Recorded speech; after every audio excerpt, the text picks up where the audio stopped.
In a scandalous twist, Marvin lost his virginity to a local, street woman, let's just say that, working the streets during his time in the Air Force. But the strict life of the military was not for him. In a daring act of defiance, Marvin faked mental illness and was swiftly handed a general discharge. His sergeant's scathing parting shot, Airman Gay cannot adjust to regimentation nor authority. So he had a real problem with authority. Emerging from the ashes of his military career, Marvin teamed up with his buddy Reese Palmer to form the Marquis, a vocal group that soon had the DC area swooning to their harmonies. Their talent caught the attention of Bo Diddley, who, despite failing to sign them to his own label, managed to secure them a deal with Columbia's subsidiary, OK Records. However, their journey didn't end there. Moonglows co-founder Harvey Fuqua saw potential in the Marquis and hired them. Under Fuqua's guidance, the group transported into Harvey and the new Moonglows and relocated to the vibrant city of Chicago. By 1960, the group had disbanded, leaving Marvin at a crossroads. Bold as ever, Marvin relocated again, this time to Detroit following Fuqua. There he signed with Tri-Fi Records as a session musician, laying the foundation for his future stardom. His big break came during the holiday season in December 1960 when he performed at Motown president Berry Gordy's house. Gordy was so impressed that he sought Fuqua to release Marvin from his contract. Soon after, Marvin was signed with Motown subsidiary Tamla. In May 1961, Marvin released his first single, Let Your Conscience Be Your Guide, followed by his debut album, The Soulful Notes of Marvin Gaye. However, this initial attempts failed to light up the charts. Marvin spent most of his 1961 performance sessions work as a drummer for artists like The Miracles, The Marvelettes, and blues artist Jimmy Reed, earning a meager $5 a week. Remember how I told you guys he had a problem with authority? So he refused to attend his label's grooming school courses at the John Roberts Power School for Social Grace in Detroit, where he could learn how to move on stage as a performer. Marvin did take some performance advice to heart though. He learned to perform with his eyes open because when he was performing with his eyes closed, people thought he was falling asleep on stage. And he picked up tips on how to move more gracefully on stage. And his rebellious nature made him one of the few Motown artists who refused to take dance lessons from Charlie Atkins. He just refused. Marvin's first taste of solo success came with Stubborn Kind of Fellow, which climbed to number 8 on the R&B chart and number 46 on the Billboard Hot 100. Other hits soon followed, including Ain't That Peculiar, How Sweet It Is to Be Loved by You, and I Heard It Through the Grapevine. He also recorded memorable duets with Mary Wells, Kim Weston, Tammy Terrell, and Diana Ross. And I'm doing a video, I did a video for Diana Ross already, check that out if you haven't. And I will be doing one for Tammy Terrell. They had a really sweet relationship, so I'll talk about her relationship a little bit more with Marvin Gaye in her video. And her death really, really depressed her and sent him spiraling also. But when Marvin... Good morning, Philip. Time for an oil change. Remember last time. Singing talent began to be noticed, his father refused to support any ambition to enter the music industry, while Alberta quietly encouraged him. If it wasn't for Mother, who was always there to console me and praise me for my singing, I think I would have been one of those child who took their own life that you read about in the papers, Marvin told David Ritz. In the 1970s, Marvin broke new ground with the albums What's Going On and Let's Get It On, becoming one of the first artists to break free from Motown Production Company. And listen, What's Going On is probably one of the best albums in history to me. Really fabulous work, the music, everything, really chill, really the message behind it. And one thing with Marvin, he was really annoyed with being told what to do by the labels, and he wanted to make substantial music, and he always felt like he had to go make sexual music just so they could give him a chance to do something substantial, and that really annoyed him, and he really fought a lot for What's Going On, the album. He really fought because the label didn't want to promote it, they didn't want to do it, and he just had to keep putting his foot down to do it, and it turned out to be one of the biggest albums the label ever had, and then they wanted to support it because the label was like, nobody cares about this conscious music and stuff like that. And he spoke about that a lot. An artist, if he is truly an artist, is only interested in one thing, is to wake up the mind of men. My impression is, I think because of my empathy for humanity and my feelings, I am awfully upset when I have to do things to achieve a certain amount of status so that I might be able to do something else so that people listen to me. So if I do sex, so they can listen to sexual topics, more over sex works. Just look upon the Motown days as the good old days. No, look upon Motown days as one of the experiences in my life that I wouldn't give $1 million for. Motown was a very loving family in the early 60s. We were really close, very lovable, very loving. Which causes me to wonder. I feel that I'm really happy having had the opportunity to start my career at Motown Records, and I don't think I'd have any other way. I'm very proud of what I'm doing as a black man who has managed to survive in such a competitive field of music. I have great respect for him. He's a very great man. It's really Did you turn the clock back and live those years again? Oh, well, no. I don't think I'd like to turn the clock back in that sense, not to come off sounding critical. But what I'm saying is, I would like to start all over and do the same thing. Yes, I would like to start at the end of Motown. Perhaps because of the environment, they don't have my way. It's just sort of like to rewrite the script a little bit so that it is happier.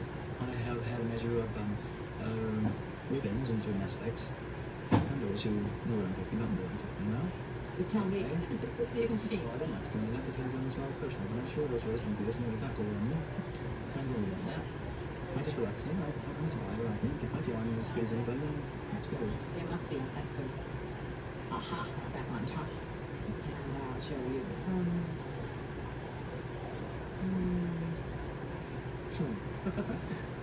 You are honest, aren't you? Yeah. I think you're playing unfair because I am honest. Yes, so Those are human moral feelings.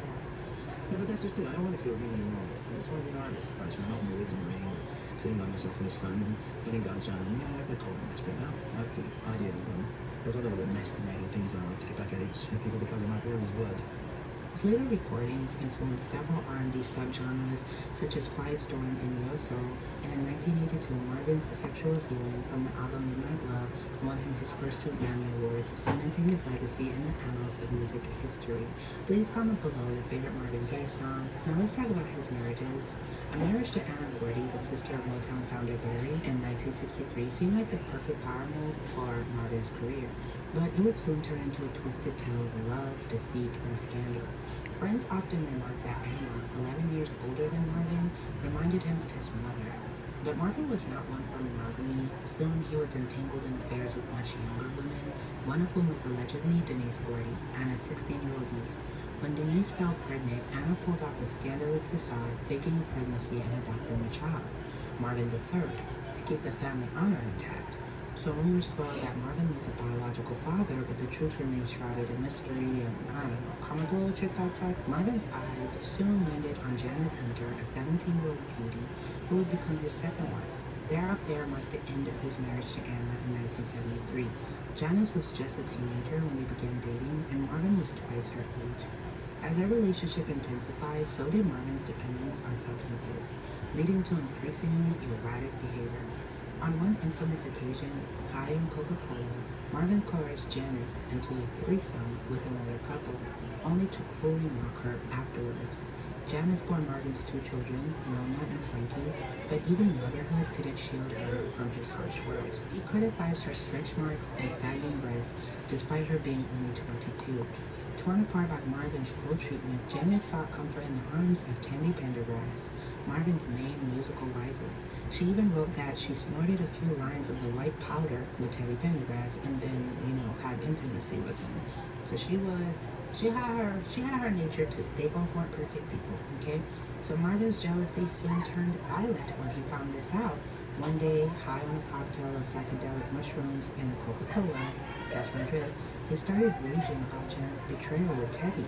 He threatened Janice with a kitchen knife, a terrifying episode she recounted in her book After the Dance, and Marvin's downward spiral continued, culminating in him trying to take his own life by swallowing 30 grams of pure Coca-Cola while on a bench in Hawaii. Marvin's marriage to Anna Gordy fell apart when he hooked up with 16-year-old Janice Hunter. This is absolutely gorgeous.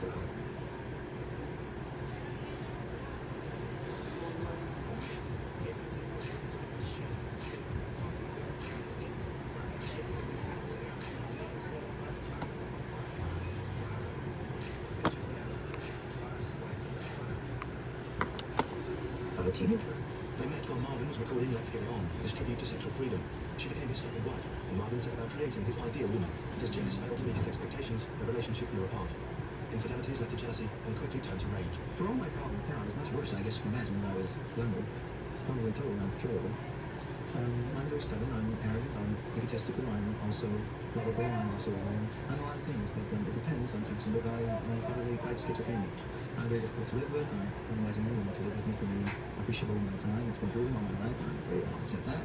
Absolutely the worst rock bottom in the last 7 years when I tried to commit through innovative. I was depressed because I was very much in love with my wife at the time, and I couldn't bear the thought of the rejection. My ego is much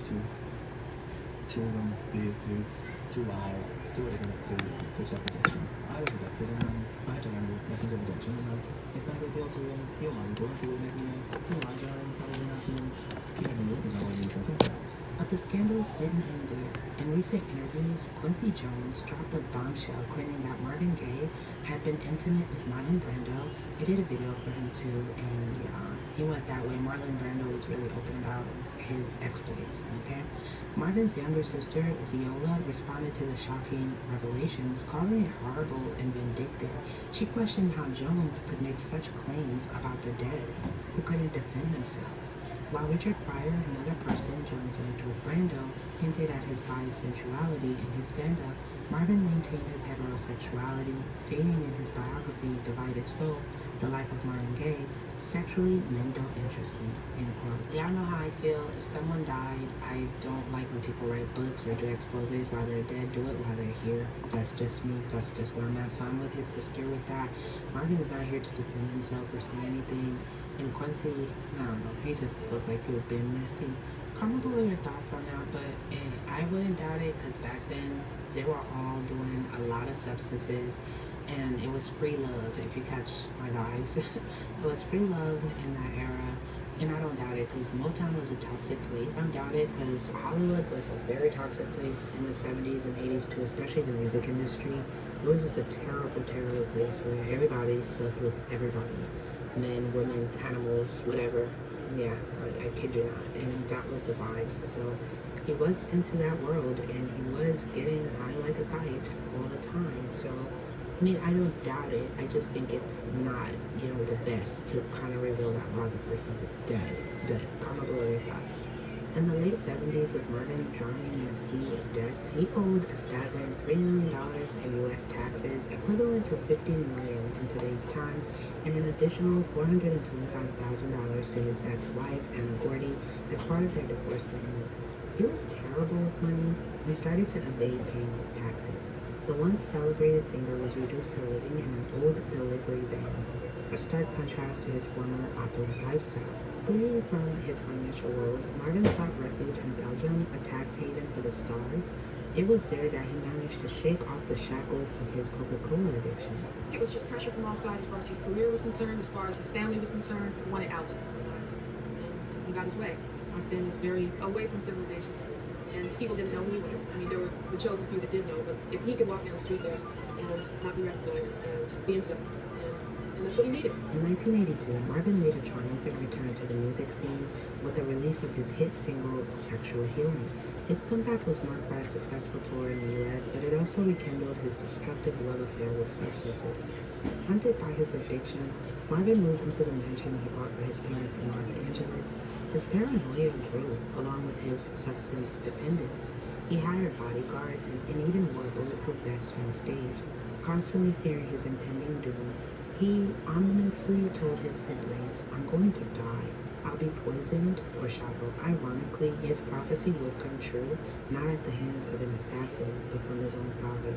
The tension between Marvin and his father was so intense that his sister had to move out to escape their constant quarrels. Marvin was spiraling into a deep depression, and he had attempted to take his own life on several occasions.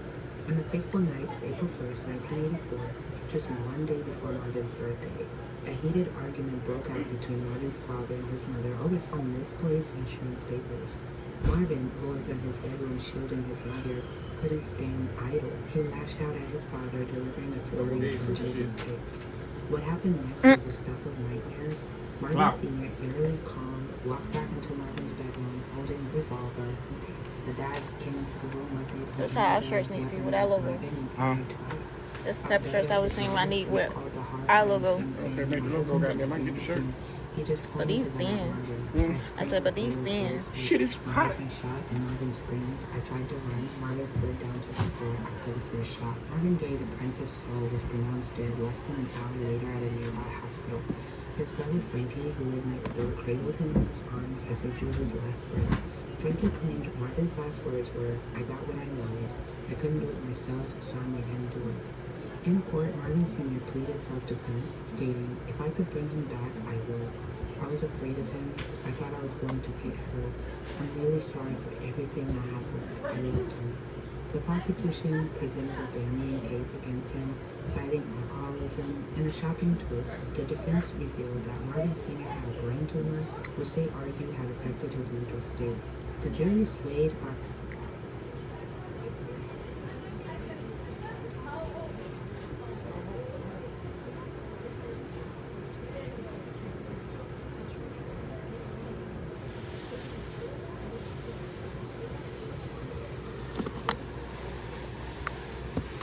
extenuating circumstances gave him a life sentence, a 6-year suspended sentence for voluntary manslaughter. So in a way, he walked away scot-free and didn't really stay in jail. Thank you, Colonel. This is one of those terribly tragic cases in which a young life is snuffed out, apparently a young life which is fairly productive in the field of arts and entertainment. Seems to be agreed by everybody, including the very able and experienced investigative officers in this case, that the young man who died tragically, provoked this incident. And that was all his fault. You're free to go. Your Honor, Mr. Gay would like to make a statement to the court. Yes. The court would hear. I wish I could join back. I wish This really, it's killing me. I saw it. There's something I would get it on the period of there's something I wasn't tired of. I was afraid of what I went through. I didn't know what to do. And he was coming back at me again and again. So I love him really more. And I'm paying the price for it too. I really will. Marvin Sr. didn't merely play for the part of the court, though. He wasn't lying. He did indeed have a brain tumor. And after the trial, his life did fall apart. His wife left him immediately after he took their son's life. And he ended up dying alone. 2 years later, no one was talking to him. And his album, What's Going On, Marvin Gaye sang this song, Father, Father. We don't Say need to 3 ask packs. for How it. they say And 3 he fucking? quoted, "Don't punish me with brutality." How much they charge for the pack of this shit? Tragically, his plea fell on deaf ears. Marvin Gaye's life was cut short by the very brutality he sought to escape, dead by the hands of his own father. His music continues to resonate, a haunting reminder of a life marked by scandal, torment, and a tragic end. This is just really ironic in his song of peace and just telling people, don't escalate, don't this is what happened.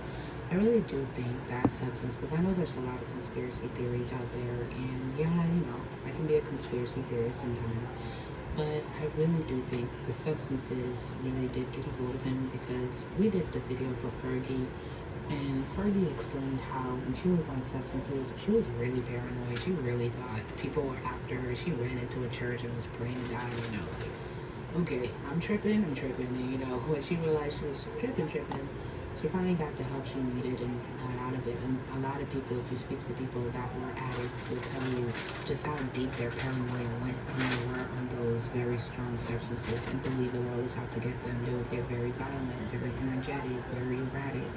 And he was doing a lot. He was mixing mushrooms with the powder. I ain't see that at first. Doing a lot. It do say 3 pack, and we bought 3 of them. So I do believe that played a $18. But I do think his childhood. We'd order it. Hollywood, and people like to What say do you mean? that What order that? We a bought lot 3 of famous them people for $10. that go into Hollywood were just broken people. Hollywood is full of broken people. If it don't fit, goddamn. Similar stories. If it don't fit, they'll send this shit Broken back. homes, insecurity, etc. And the thing is, Go to the especially video. with Black stars See what it back say. in the days, like from like the 80s and the 40s and 50s and 80s, they had a So it's showing it's supposed to be at the bottom. a lot of their ancestors were coming off of just slavery plantations, the civil rights movement, so there was a lot of trauma there. Can you look at the video? No. And these With Amazon. parents didn't even Yeah. know how to really be loving Turn. parents Thank because you. they were I need just something to go up top. getting brutalized by people, you know. You don't And drill a hole in the just bottom, gave goddamn them it, and put 'em freedom, in. so they didn't even know how to Hey, live that's and a be good that's parents. a lot stars from that era. I said that. Hey, that's an idea. Brutality from them getting beat out the home and a whole bunch of stuff that Instead of her you gotta buying a little like dispenser we got. Father, his parents Nothing. were alive during slavery. You know what I mean? So he witnessed a lot of stuff, probably beatings and stuff. So it all comes together, like makes sense. And the Black Stars, they didn't get PR packages like a lot of the white stars where they come with a story already, come with all of this stuff. It wasn't that. So their stories are authentic. The ones that chose to be black. I'm not talking about the ones that were passing and things like that, like we did in the video Dollar Tree. Their stories were authentically this brutal, and it's just heartbreaking. You know. I don't know. This is just all too much. Comment below your thoughts. What do you guys think? And if you like the music you're listening to, the link is in the description. Comment below what else would you guys like me to do a video.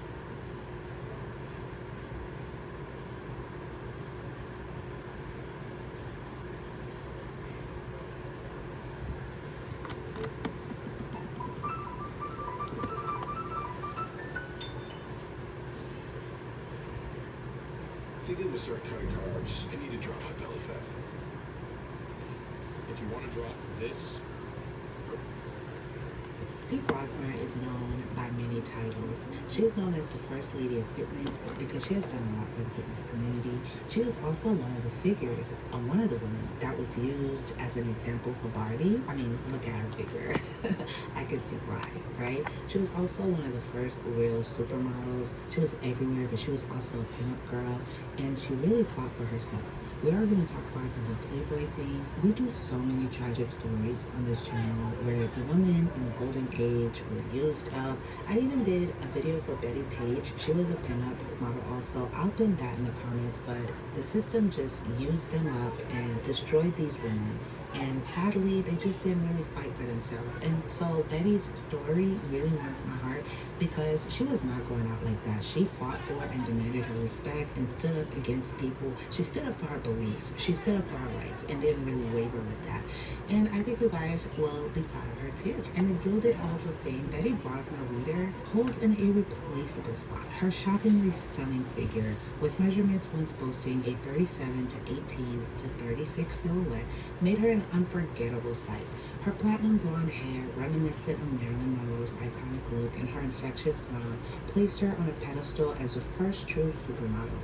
Steve Sullivan, an author with an extensive collection of books on glamour girls, says, "There was a glow, an incandescence about Betty that was not to be found in any other model.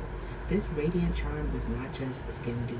Beneath her dazzling exterior laid a woman of substance, a woman who was more than just her beauty pageant victories and modeling gigs, which were in the hundreds, including magazine spreads, calendars, album covers, billboards, and life-size retail store cutouts. Before she could even celebrate her 20th birthday, she had a crown collection numbering over 50 with her radiant face gracing more than 200 magazine covers. Yet behind the lens and under the limelight, her story was even more intriguing. Betty Brosmer, later known by her married name Betty Weeder, wasn't just a pretty face. She was an American former bodybuilder and physical fitness expert. Her fame and influence extended beyond the glossy pages of fashion magazines.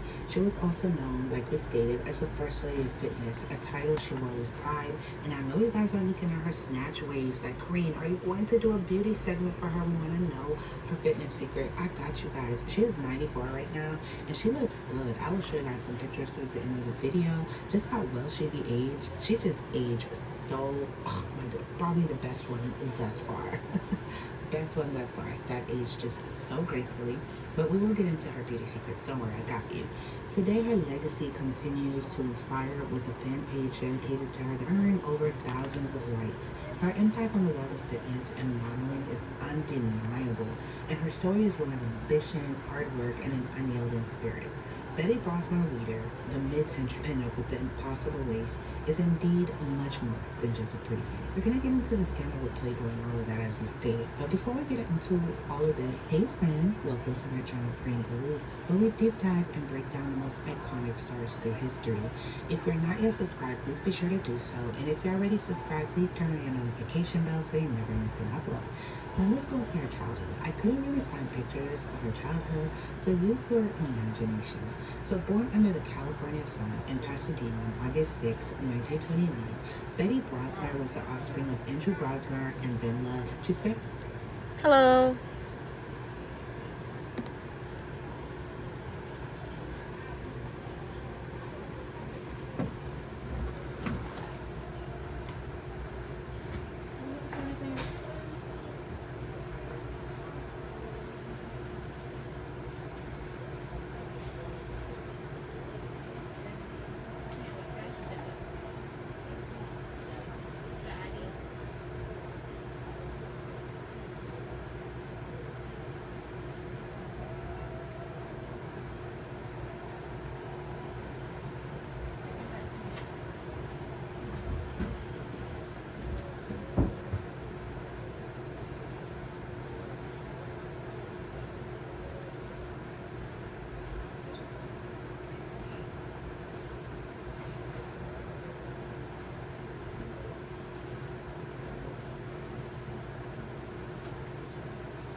You ain't find no more. No more what? You ain't look back and see you find no more. I'm trying to find the one for the top.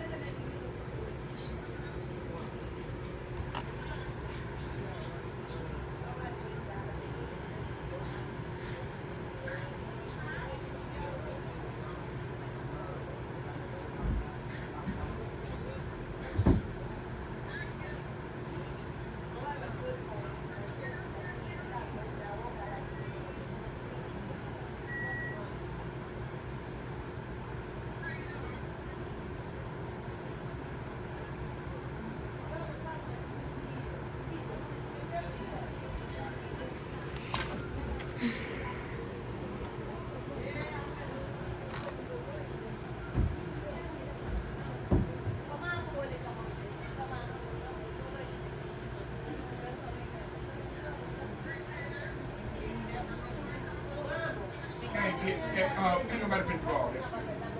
Got to be something else.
Hey.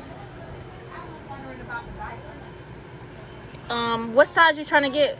Size 6. You got a 6, right? Oh, I think I got some. I looked over there already. I saw some. What is this? Patch? How you doing? Good. How much are the diapers? 2 for 15, 4 for 25. 2 for 15, 4 for 25. Okay, can I get 4 packs? For the size 6 and hoodies? Yes, I can.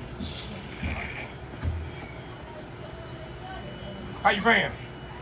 I'll get 4 packs. How you paying? How you paying? How you paying? I'm paying with card. All right, so there. You don't need no wipes? I got some wipes. How much are your wipes? $1 pack. 5 pence twice. He's trying to rush us out. He got, you want to pay right now? He got it. All right, come on. Okay.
see you Wednesday.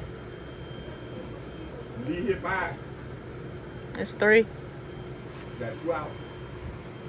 If not, I see you Wednesday. I'll make sure you stay on the charge.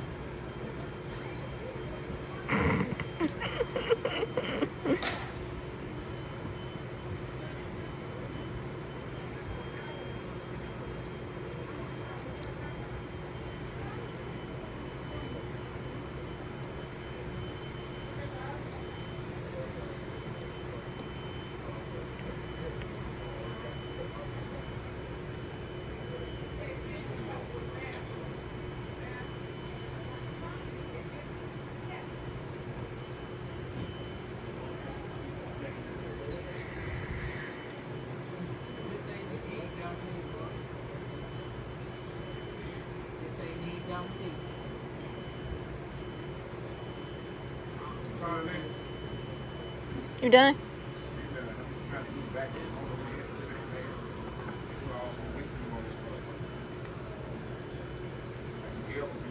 Hi.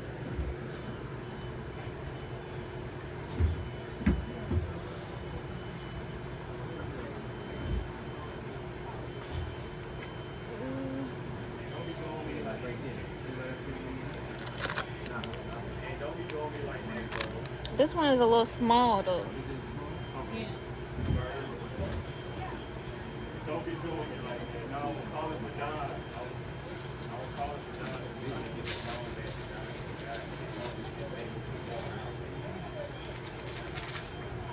I can't do that. I'll be over here.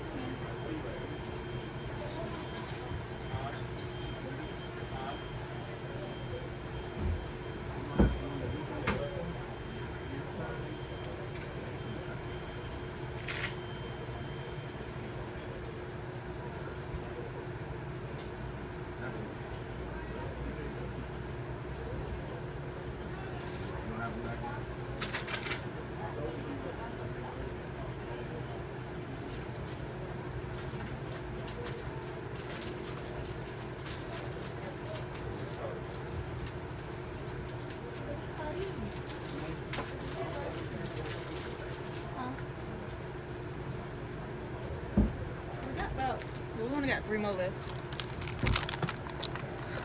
Out of 5 we had.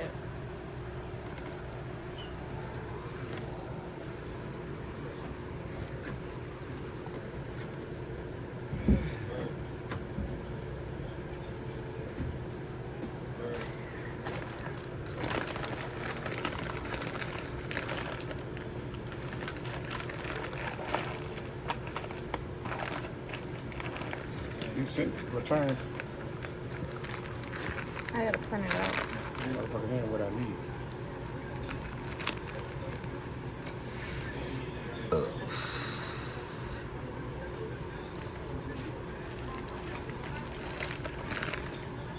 You gotta look at the video first. I wanna see. I wanna be. We going through this.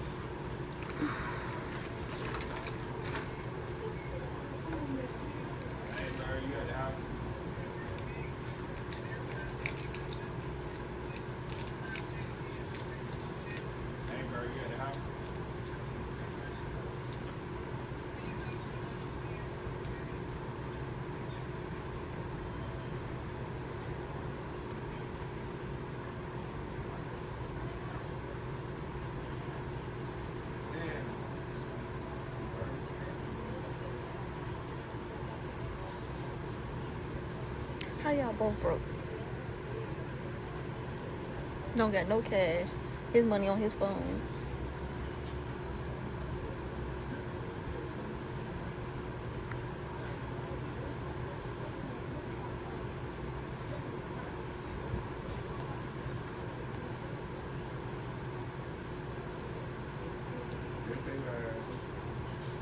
You want to go to Whole Foods, a drop-off space, or Staples? Whole Foods, drop-off space, or Staples? Whole Food where? I'm trying to figure out where you want to go. I don't know what the hell you just said. You said Whole Foods, some random ass drop-off place, or Staples? Staples. And we got a Staples down the street from my house. I'm just making sure, Ron. Ain't no damn Staples there. Shit.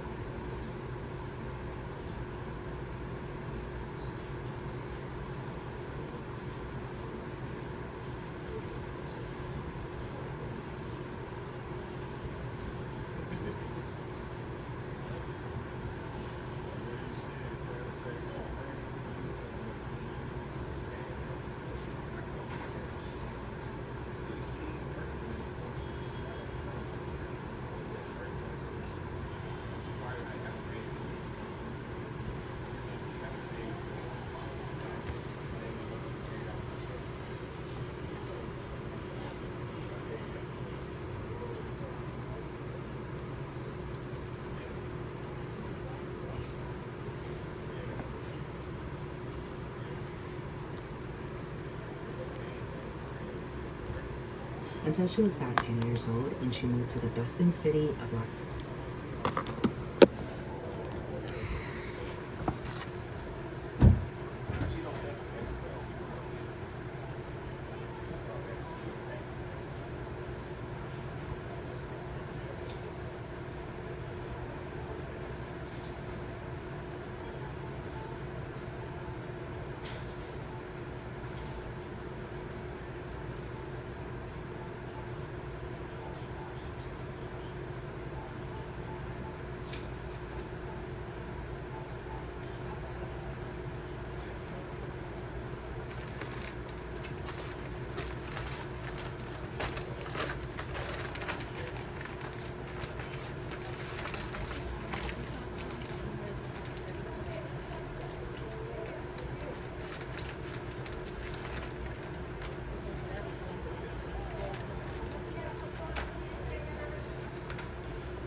I don't know. She might not make it. Low five. Yeah.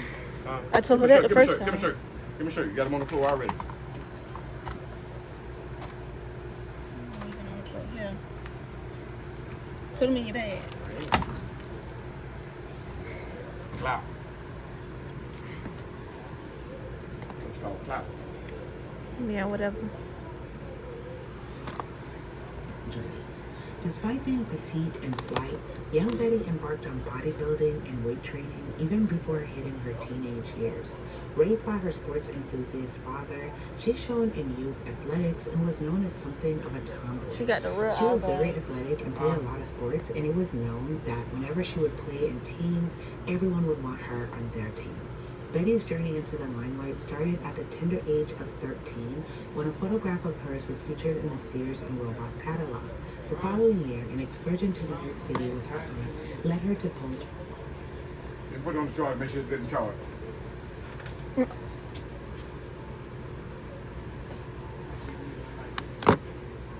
Where's Addie? It's in the drawer.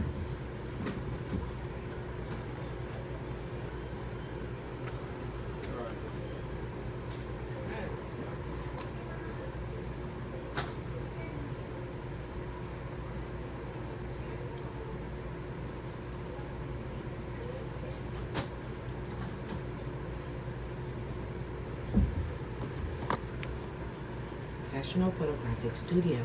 One of her photos caught the eye. I ain't mean for her to do all of that. Why did no one tell Georgia drivers about this new rule? If you are currently insured, drive less than 50 miles a day and live in a Dee Brosmer is known by many titles. She is known as the First Lady of Fitness because she has done a lot for the fitness community. She was also one of the figures of one of the women that was started used over. as an example for Barbie. I mean, look at her figure. I could see.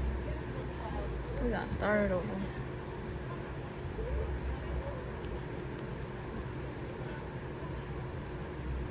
There was somewhere around Her here. fitness and modeling is undeniable, and her story is one of ambition, hard work, and Oh, well, unlimited just let it play. spirit.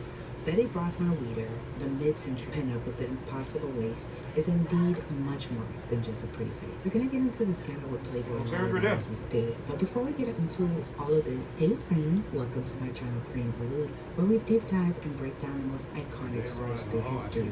If you're not yet subscribed, please be sure to do so. And if you're already subscribed, please turn on your notification bell so you never miss an upload.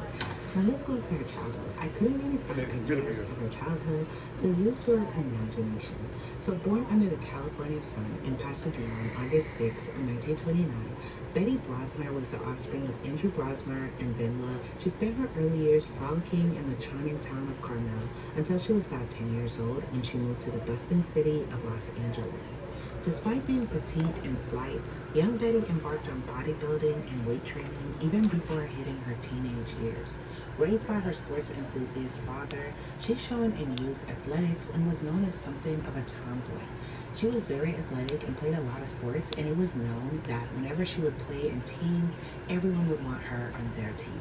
Betty's journey into the limelight started at the tender age of 13 when a photograph of hers was featured in the Sears and Roebuck catalog. The following year, an excursion to New York City with her aunt led her to pose for a professional photographic studio. One of her photos caught the eye of Emerson Television and was used in commercial advertising.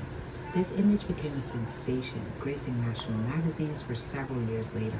Soon after returning to Los Angeles, she was invited to pose for two of the most renowned pinup artists of the era, Alberto Vargas and Earl Morale. Encouraged by her success, her aunt took her back to New York City in 1950. This time, they made the city their home. While attending George Washington High School in Manhattan, Brosmer expanded her photographic portfolio. Despite her tender age, Brosmer found herself frequently working as a commercial model over the next 4 years. She graced the covers of popular romance and crime magazines and books, the popes of the post-war era. As she herself put it, and I quote, "When I was 15, I was made up to look like I was about 25. I mean, that was problematic because some of these shoots placed her in compromising positions. And you know, who knows how many people were looking at those photos, not knowing that she was just 15. But I don't know. Nonetheless, her most notable photo work from this period includes glamour appearances in Picture Show, People, Today, Photo, and Modern Men. In addition to her modeling work, she also found employment as a fashion model and posed for Christian Dior in 1954. She won numerous beauty contests in the New York area in the 1950s, the most notable being Miss Television. In this capacity, she appeared on TV Guide and popular programs of Steve Allen, Milton Berle, And he got a lot of photos like that, though. By the time she was 18, her fame had skyrocketed so much that her departure from New York to return to California was covered in Walter Winchell's celebrity column. Back on the West Coast, Brosmer juggled commercial and fashion modeling with her education at UCLA, where she majored in psychology. She entered into a profitable contract with glamour photographer Keith Bernard and worked with him steadily for the rest of the decade. For Bernard, who had previously worked with Marilyn Monroe and Jane Mansfield, Brosmer proved to be the top-selling pinup model of his career. At one point, Brosmer was said to be the highest-paid pinup model in the United States and graced virtually every men's magazine of that era. This was a testament to her irresistible charm and the mesmerizing aura that she projected. Now, in the glamorous world of the 1950s, a certain magazine had set its sights on the stunning Betty Brosmer. We're talking about none other than Playboy magazine. So Playboy magazine, always on the prowl for the next big sensation, pursued Brosmer relentlessly for an exclusive pictorial. But in their minds, they wanted her to bear it all on screen, right? Really get that shot because she was known to have never bared it all before. They were so taken with her that they set up a photo shoot in the luxurious Beverly Hills, yet the sultry siren refused to bear it all for the camera. She was like, absolutely not, I'm not doing that. Yeah, I take these siren-like photos and stuff, but I'm doing it in artistic form, and I never want to really show my body. Like, that was her argument to Playboy, but they were not happy about that. Brosmer, known for her enchanting beauty and impeccable professionalism, declined any bare posing, as she eloquently put it, and I quote, "I wore sort of a half bra or low demi bra with nothing showing, and that's what I thought they wanted." end quote. Playboy, however, had other expectations. What ensued was a scandalous saga where Playboy threatened a lawsuit over the alleged breach of contract and was really trying to blackball her as much as they could. The photos, devoid of any bareness, were sold to Escapade magazine and found their way to the publication's anthology issue, Escapade's Choices #3. Brosnan maintained her stance and never did any bare or semi-bare modeling throughout her long career, stating that, quote, I didn't think it was immoral, but I just didn't want to cause problems for others. I thought it would embarrass my future husband and my family, end quote. And Playboy ended up dropping the lawsuit because she just stood her ground and how bad it would look for their magazine, right?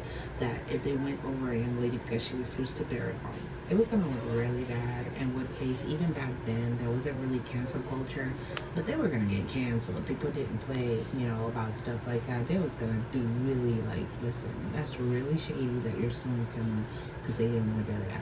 So they tucked their tails in between and dropped the lawsuit, and she had that victory. You go, girl. Okay, this makes me so happy because you see, even in our Kate Moss video, how Kate Moss said she was so uncomfortable throughout her modeling career. She was a minor, and they were having her take off her top and stuff like that and be bare in photos, and she felt like she could not say no because it was part of the game. It was part of contracts.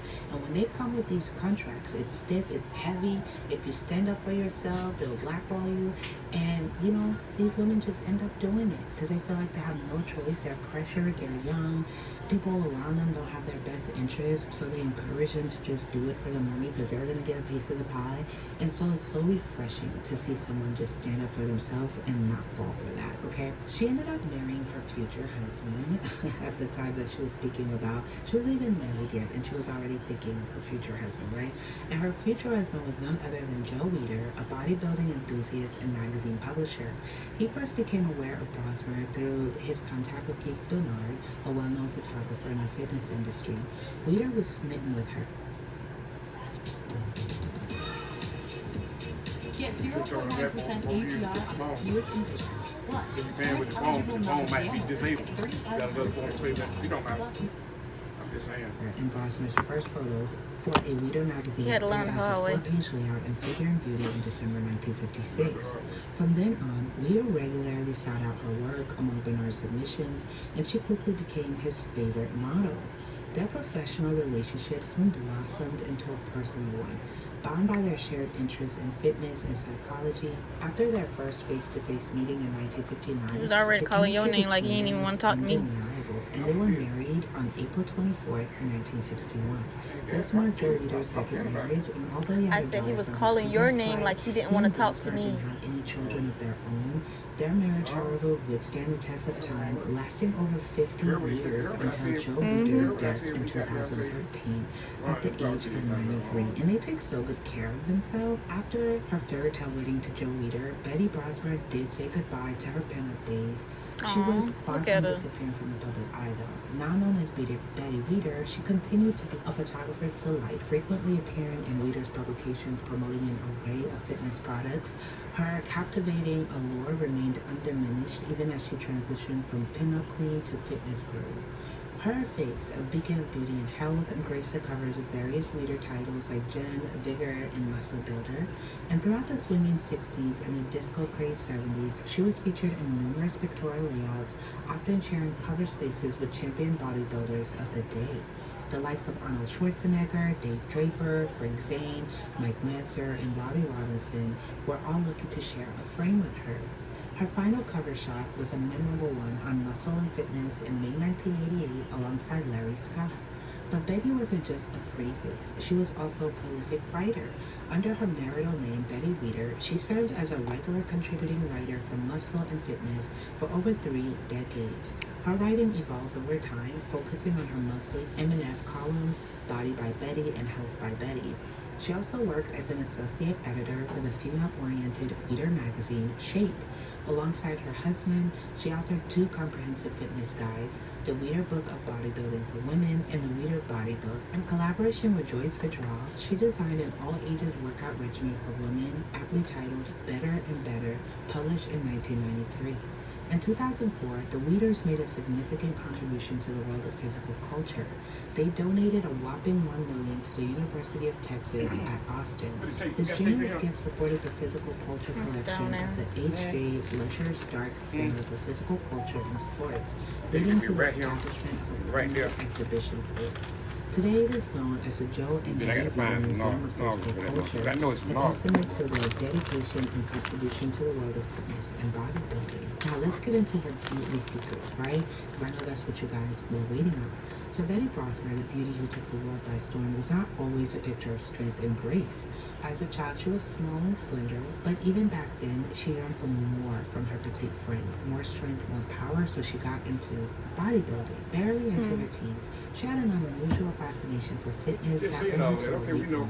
As she lifted weights and built muscle, she transformed from a frail girl into a formidable athlete known as a tomboy in school. Not only was Brosmer athletic in beauty, but she also had a sharp mind that understood her worth. She became the first model to demand rights to her photographs, a bold move that paid off handsomely. She soared to become the highest paid glamour model of the 1950s, thanks to her impeccable figure that left her gasping. Naturally, everyone wanted to know the secret behind her hourglass form. And to this, Brosmer credited a combination of nutrition, exercise, and genetics. She's real honest about that. Genetics do play a role in the hourglass figure, okay? Her diet was balanced and wholesome, packed with lean proteins, fruits, and vegetables, while avoiding processed foods. She committed to daily strength training and aerobic activities to sculpt her muscle and burn fat. But Brosmer was more than just a fitness enthusiast. She was a staunch advocate for body acceptance and self-love. She believed that women should embrace their unique body types instead of striving to fit into a specific mold. Health and happiness, according to her, are the ultimate goals. This brings us to the infamous corset diet, a method famously used by pinup models during that era, and has been speculated to be what Betty Brosmer used. Her and her husband, when he was alive, they used to sell body shapers and things like that would have you snatch and help you lose weight, etc. But what is the corset diet? Albeit known then as waist training, which many of you guys already know about, some experts claim that the corset diet can shrink your waist by a staggering 4 to 5 inches. How does it work? The corset tightens around the tummy, reduces your food capacity, and triggers a feeling of fullness sooner. Eating only while wearing a corset can lead to weight loss. Additionally, it improves posture, giving the torso a longer appearance. There's nothing new under the sun because people are doing that today. If you go to the gym, your local gym right now, you'll see even men have started to work out with body shapers on and, I don't know, male corsets, but corsets were originally designed for men back in the days to help with their spine and stuff like that. It wasn't even for women, and women started wearing it after. So there's nothing wrong with that. Comment below your thoughts. Oh, I was just so happy that this was not one of those cases. She's still living. She's happy. She's thriving. She was with her husband for over 50 years. It wasn't men hitting on her, taking advantage of her, and all of this stuff, I just love stories like that. It makes me warm. And it's a nice difference from what we've been doing lately, right? But comment below who else would you guys like me to add to your list. I love you guys so much. Thank you for tuning in. If you like the music you're listening to, the link is in the description. Until next time. We're standing up for our right to be lazy. By sitting down. And we're trying to get that. Because we work hard.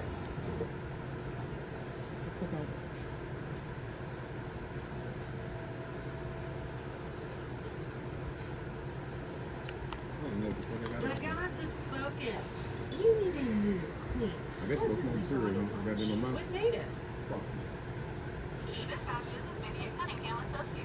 Oh boy, it's getting hot out there. And I can't imagine surviving summer without AC. Now, if your AC is making funny noises, just needs a once over, or your home isn't as cool as it used to be, call Cunningham Heating and Air. My team is on time.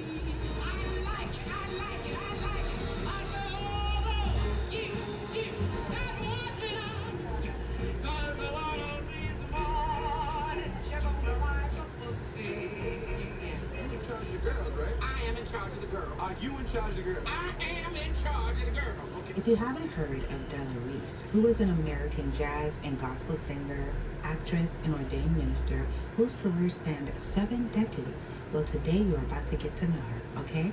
Many people have spoken about how Taraji P. Henson, has been speaking out lately, and Monique. They've been getting their props for speaking, and a lot of people credit Monique for being one of the first people to speak against this disparities. But Della Reese actually was somebody that spoke against this with CBS for a very long time and got a lot of backlash for it. It wasn't too popular to the point where she had to do a whole press conference just to get her way. We are going to talk about that also with the church scandal that she had with her church that she was ministering in.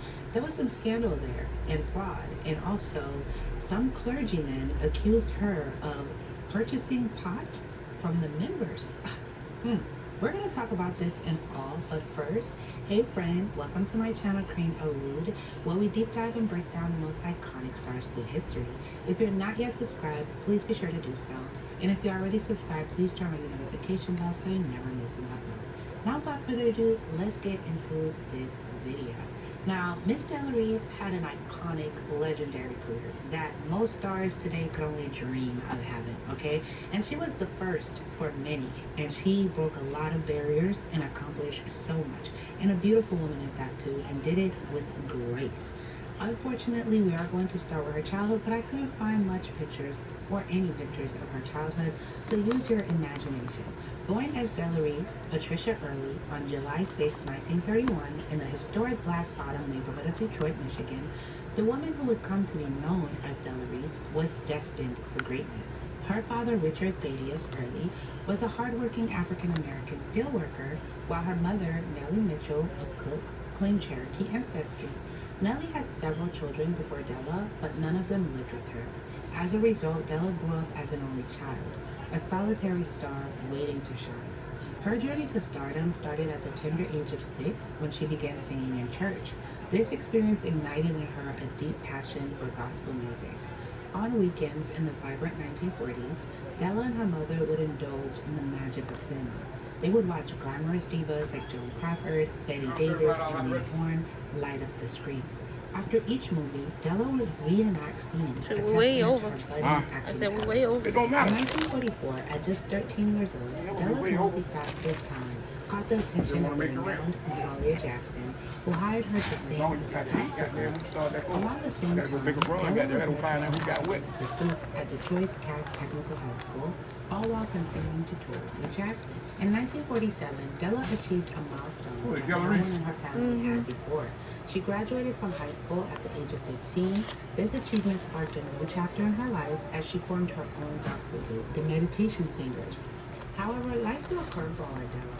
Her father fell seriously Shit, I walking out there to get the guns. to support I her see him looking family, at she you had turn to around this pursue way. education at Wayne State University, and a move that highlighted her strong-willed nature. Della left her father's house when she disapproved of his new girlfriend, honoring her late mother's memory.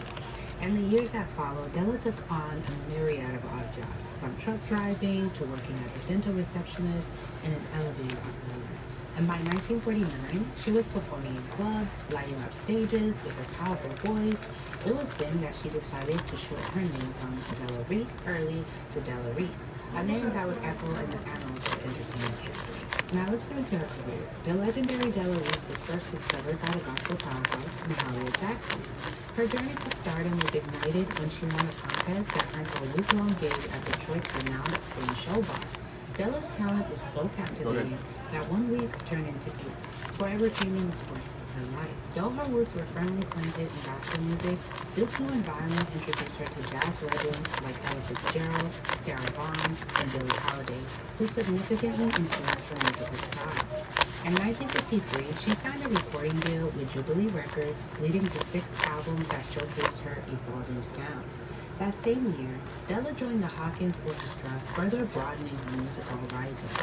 She recorded classic songs like In the Still of the Night, I Got My Love to Keep Me Warm, and Time After Time. These tracks were later included on the album, And That Reminds Me. In 1957, Della released a single entitled And That Reminds Me after years of performing. This song finally brought her to success, becoming a top 20 pop hit and a million-seller record. Music publications like Billboard and Cashbox, along with other magazines, voted her as the most promising singer. In 1959, Della moved to RCA Records, where she released her biggest hit, Don't You Know.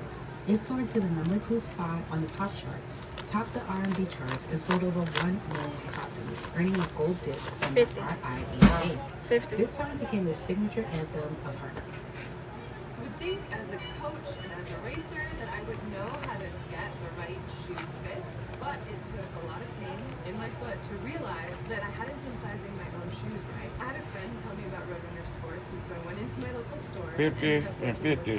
experts in the perfect fit zone, and they did a 3D scan of my foot and a gait analysis within 10 minutes. Thanks to Road Runner Sports, and now back to my healthy, souled self, I'm running 50 to 60 miles a week again, and I am pain-free. It all starts with the Chevy truck. Chevy Silverado with the Turbo Max engine and best-in-class standard torque. And Chevy Silverado HD with over 14 available camera views. Early career. Throughout the 1960s, Della kept the hits coming with successful singles and several albums.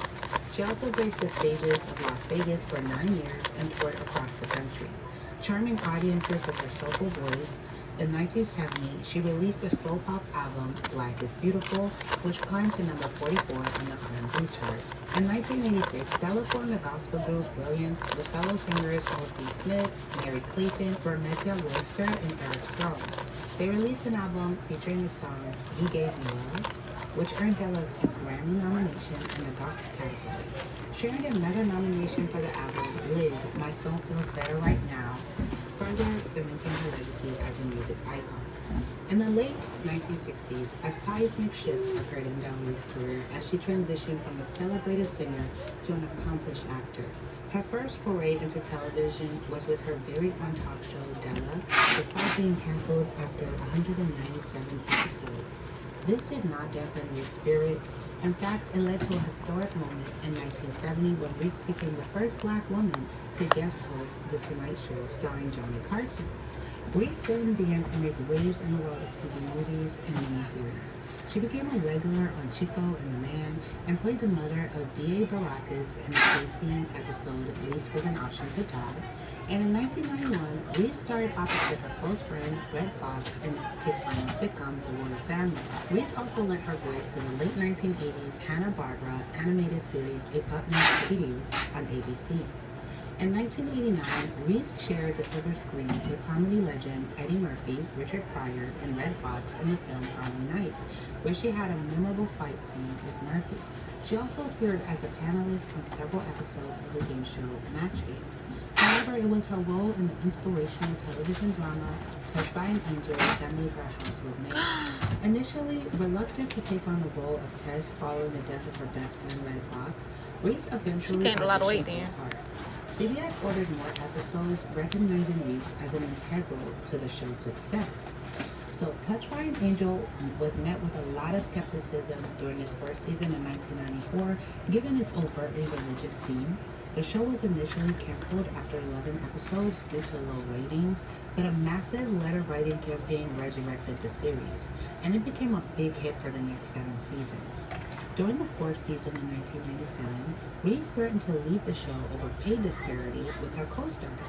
She called a press conference in Los Angeles and took her negotiations to the public, which angered CBS. So actors usually negotiate their salaries when their show becomes a hit, and Touched by an Angel is not only a top 10 show, but it's the most watched show on CBS at the time, right? I don't know if you've ever seen Touched by an Angel. It's a very, very You ever seen good show. I did too. Was It used to come on like right after Texas Ranger with Chuck Norris and shit. She was the most liked character on the show for many people. So Reese co-stars all Sure, that's got where I mainly raises know her without from. question. But when it came to her, it was an issue. No, I They know- got raises. I I know where you know her According from. to Reese, her Because co-star Downey 70 years, raised Ron, you gotta know 90 her. to But I'm saying that's where I 100% mainly know her from, So Touched by an whenever Angel. Downey was getting paid, they doubled Yeah. it. No, you shot me in the foot. You shot my pinky toe off. Yeah. No, I remember I knew her. her before then. I remember her eating that too. She had got older then. Yeah, that's why I was like, dang, she gained a lot of weight when she said that. Touched by Angel and all that. I was like, hold up, she gained a lot of weight. And let's be honest, like we said, Delarice really made the show, right? She said, and I quote, "I'm trying not to believe it's because I'm black, because I was black when they hired me," said Reese, as reported by the Associated Press. And she also questioned whether her age, because she was 66 at the time, played a factor in the salary negotiations. They knew what age I was. I don't know what it is, end quote. The folks at CBS seemed shocked by Reese's comments. The network released a statement saying, and I quote, "We are frankly puzzled by Delarice's comments and by her decision to make her negotiations public. For the record, we have continued to honor her request to reduce the number of hours she works, enabling her to rest and devote more time to her ministry on the weekends. We have also responded to her demands to renegotiate with an offer to raise her salary by a significant %, end quote. In reality, this is all pretty normal, like we stated. It's pretty normal Hollywood dealings. Contract negotiations go on between networks, production companies, and actors all the time. It's just a bit out of the ordinary to have the actor call a press conference, but I feel that Delarice felt like that was her only option. So I remember back did then. get some pushback from many I do, publications but and even the public at the time. I seen her, but I didn't really know and the press who conference she was until she got to older. her fans, asking them to rally behind her as she navigates her Even though she did all the shit she done did. The headlines were reading as Delarice begs fans to help her make more money. You get it? This was some of the arguments for the publications. So for them, it was her asking her fans, everyday people like you and me, to support her in a fight for a larger paycheck was a lot to ask for a lot of people. When it came out that she was getting paid about $50K per episode, people were annoyed, much like some have been with Taraji P. Henson. Because a lot of people are like, well, I feel sorry for you, Taraji. You're making more than we all make. So, you know, whatever. We're talking about a woman who earns more in a week than most of us make in a year, right? Her salary for a single TV season surpasses what most of us will earn in 2 decades. Maybe even our entire working lives. I mean, what she gets paid for one episode is probably less than what some people make a whole year. So it was a little challenging for people to muster sympathy for any actor, no matter how talented or beloved, when they're already raking in so much money, right? And even white actors were having issues like that when they tried to renegotiate their contracts too at that time, because though they were more, you know, lenient with them, there was a color thing. Like, let's just be real. They were having issues also from the public when they brought it to the public. Behind the scenes, okay, but to the public always felt like, why do I have to rally behind you? You're already making so much. I'll just add a tidbit, much like for Taraji, a lot of these stars, I speak often in previous videos how a lot of these stars, if they made $1 million from a movie or a deal or whatever, consider it as if they only get to keep like $10,000 out of that million. Because they have to divide their money in so many ways. The bigger the star, the more they have to divide their money, right? Someone like Oprah or someone like Beyonce, for instance, Beyonce had to get over there, show y'all goddamn she got real hair. You know about that, didn't you? Because they kept talking about her hair got burnt off. Burnt off? Yeah. No, not burnt off. She had got it stuck in the fan. They can't fan. just go anywhere they want, right? They can't just hire anyone to be on their staff, right? They have to pay for security. They can't just live anywhere. They can't stay in a regular neighborhood that's not gated with security or whatever. Can you imagine if Oprah's address was just so easily accessible, or Beyonce even? Some people, the bigger you are, like people just knew where you stayed and there was no security. You didn't have a driver, security, whatever. Like they'd probably be dead somewhere already by some hater fans, or their houses would be bombarded with fans, etc. They have to cut their money from their agents because their agents got them the deals. Their managers, their assistants, like to keep their life together, depending on what, well, for America, depending on what state, you have state tax and then you have federal tax, okay? And that's about 40 to 50% of your money that you have to put aside. I know it looks like a lot of money for the average person that is looking like, oh wait, you make this much, but that's not what they're necessarily pocketing. Granted, yeah, even if she pocketed $10,000, that's still more than the average person would pocket for just one gig. Gigs don't come by that often, and you still have to keep paying your security. These people have to keep working in a sense, and residuals are not what we think they are. Okay, somebody getting residuals for a hit show, over the years, your residuals are less and less and less. Some people will get residuals that are less than $1,000,